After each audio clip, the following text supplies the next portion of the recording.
Well, Kyle Wise of Headhunter Guide Service keeps pretty busy, goes back and forth mostly between the Trout Lakes and the Delta sturgeon fishing. He's down sturgeon fishing now, I think. Let's find out. Good morning. Good morning, Bob. How are you? You still down in the lower Delta? Actually, we pulled out of there at 2 o'clock this morning. And how'd you end up? We ended up hooking 2 in big cut and lost both of those. So we ended our trip with 1 shaker and a slot at 52 inches. Okay, which isn't bad, but compared to what you've been doing, it's not as good as what you've been doing. Any sturgeon fisherman in the world would take those results. Does that indicate to you that those fish are starting to head for the spawning grounds? Yeah, they definitely moved around a bit. We're not seeing a big concentration of fish. And, you know, all the party boats were out yesterday, and we were scattered pretty far away from each other. And it seems like, you know, we all had the same results, you know, 2 to 3 fish a boat. Uh-huh. You know, we're fighting a lot of grass. Then that incoming tide is just horrible with the amount of water still coming down into the Sassoon Bay. So that makes, you know, fishing even tougher. Uh-huh. But, you know, next week ought to change. You know, we're going to get the bigger tides during the day than we are at night. So I think you're going to see the numbers improve. Well, we had a report earlier in the show today, Kyle, that, you know, usually the gauge is for the Sacramento River is at I Street in Sacramento. And between now and I think Wednesday or Thursday, that river is going to drop 6 feet. That's huge compared to what we've been having. Oh, absolutely. And, you know, it'll make that incoming tide, you know, fish 100 times better. Yeah. Well, what do you think? You know, there's also a striper derby down there next Saturday, the Barry Cannavero Memorial Derby. What do you think if that water drops? You think that's going to lighten things up for stripers down there? Oh, I believe so. You know, Hammer Down's having their derby out of B&W today. And it's going to be interesting to see, you know, how these guys end up in this muddy water.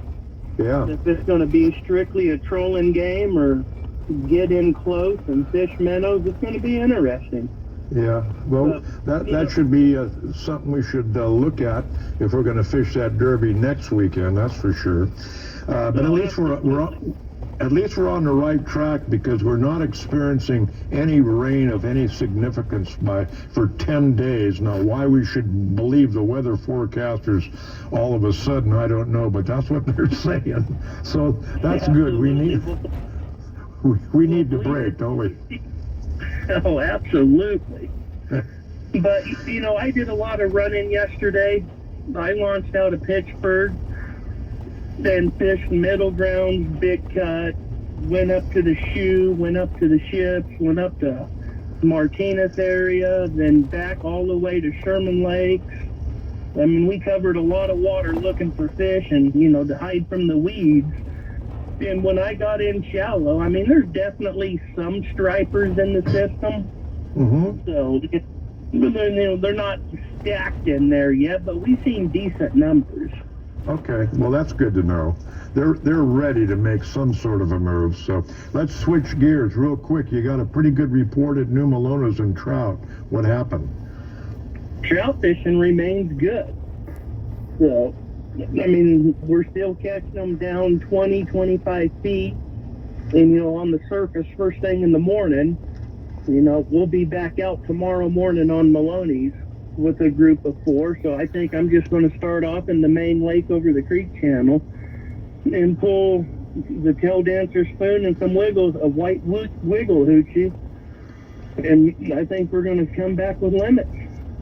There's no doubt in my mind. You always do. I don't think there's been one time this year you haven't, is there?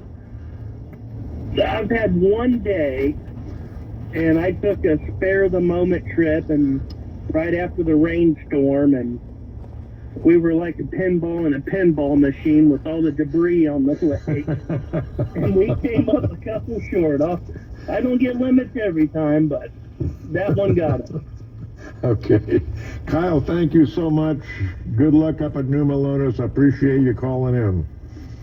All right, thank you, Bob. You enjoy the rest of your weekend. Okay, thanks, Kyle. Kyle Wise, Headhunter Guide Service, 209-531-3966.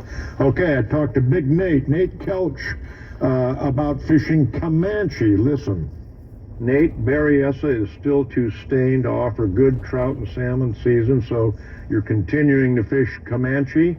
A lot of fish are put in, a lot of fish are taken. How'd you do there this week? You had 2 trips there. This week I had 3 guys each day, and I think the latest we were out on the lake was 1 o'clock.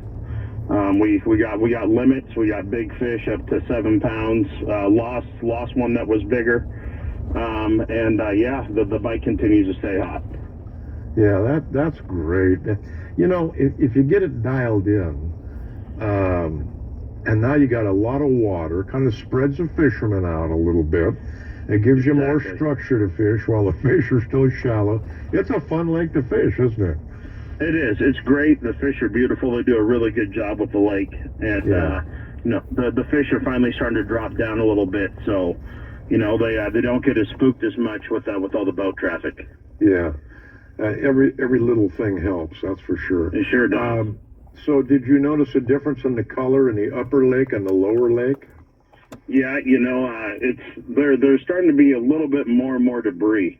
They must be letting out a little bit of water out of Pardee, or maybe just from the lake being so high, it's picking up a lot of wood from the shorelines and brushing and getting into the lake. But there's still some decent color.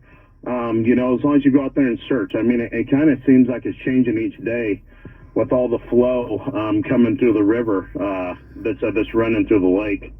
One day we're fishing down at the south end. One day we're back up at the north end. Some days, we're all the way up next to the dam, and then others, it just seems like the fish are just constantly moving, and so is the clean water. Yeah. Well, that makes it kind of fun, doesn't it? It does.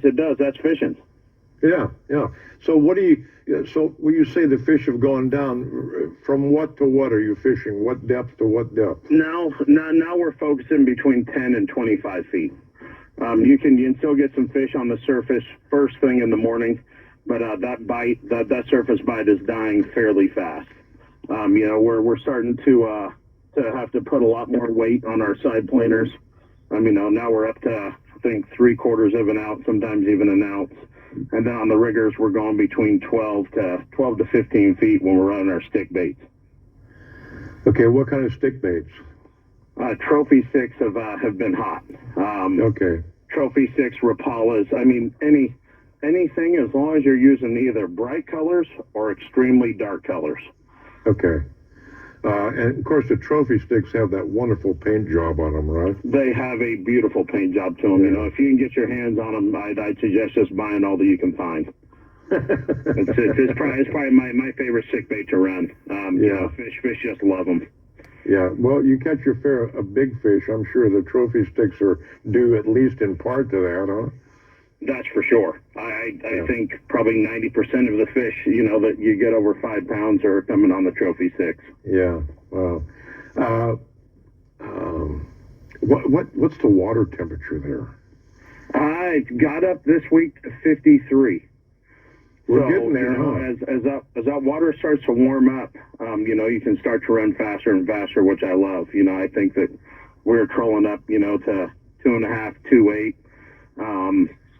Seem to get the fish going. The slower presentations are starting to fall off. They're just not getting the bites that the faster speeds are getting now.